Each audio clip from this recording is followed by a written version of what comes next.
How to add text in Clipchamp. So hi guys, the first thing that we're going to do is to simply open our browser and go to app.clipchamp.com. Once you're routed to the page, simply sign in to your Clipchamp account. Now, the next thing is that you will be routed to your homepage once you're signed in. In your homepage, you can see this button, which is a create a new video button. Click on that one. And there we can start from scratch or we are being routed to our editor.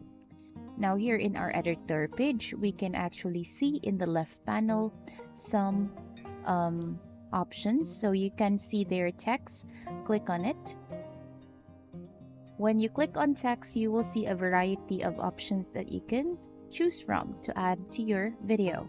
So you can actually see plain text, title, or a two-line, or there are like caption, special, and the likes.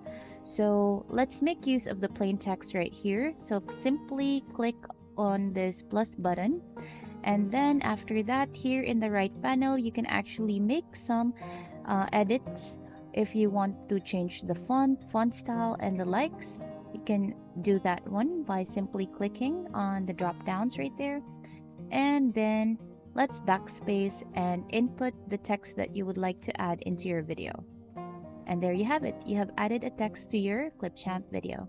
That's about it for today's video, guys. Thank you so much for watching and hope you find this video helpful.